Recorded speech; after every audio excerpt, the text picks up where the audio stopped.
Meditation. Let's try this again. I'm afraid I haven't had any success with this means of communication, Master Qui-Gon. Perhaps you haven't had anything to say? That's fine. I've tried speaking to you mentally. I'll try speaking aloud for a while and see if that makes a difference. Since I last tried speaking to you, I've made some tactical moves. Owen Lars didn't want me hanging around near his home anymore. He had a point, believe it or not. Creeping on hillsides every morning and every night might not be the best way to avoid drawing attention to his farm. So I've found another place. You might be alarmed when you hear how far away it is. It certainly unnerves me. You remember the Zelric Draw, where we landed the ship from Naboo years ago? This is due south of that, up against the northern wall of the highlands, the Junland Wastes. Only we're at the far end of the formation from where Owen lives, maybe 100 kilometers.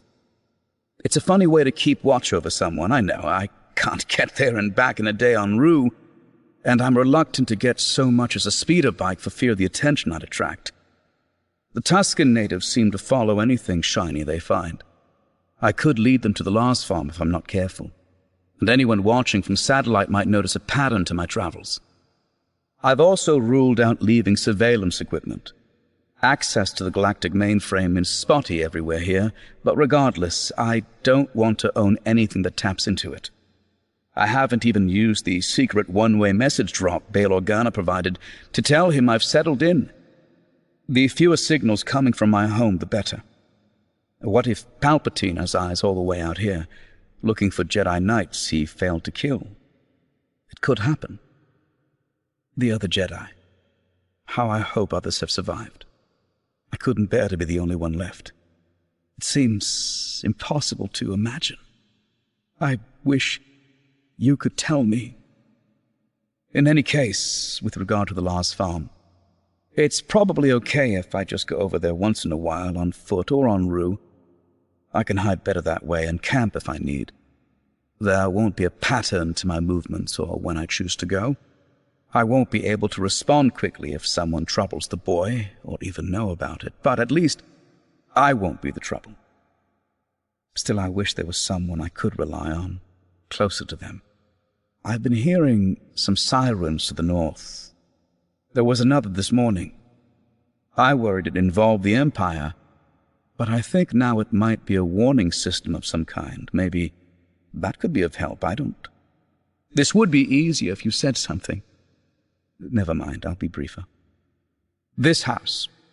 It's in worse shape than I thought. I rode into Bastine to make sure it was unoccupied, but I hardly needed confirmation. The Jawas picked the place over long ago. There's a shell of a vaporator. If I can ever get it working right, it needs parts still. And the place should have a low profile if I can remove the trash from the yard. You can imagine what kind of junk even a Jawa would pass up. I was worried it was going to require more trips to Bastine. That's 40 kilometers or so. But maybe there's another option. Annalene. That's Annalene Calwell, a woman from the Pico Oasis, and her daughter. The Oasis is close, and from what she says, it has more of what I need to set up housekeeping here. Meeting her gave me a chance to finally use the name I chose. You'll like this. Ben. I had seen it on the map at the property office in Bastine. There's some mesa by that name. Satine used to call me that. It was a private thing. I like the sound of it. I'm afraid I drew some attention to myself when I met Annalene. I won't get into details, but she was in trouble, and I helped her. It felt good to be doing something after all this hiding, and good to be talking to someone again when I'm feeling so alone and... well. I don't know. I'm closer to the Oasis, but it's closer to me, too. Maybe it's not a good idea to become too familiar a sight with the locals. I probably won't go.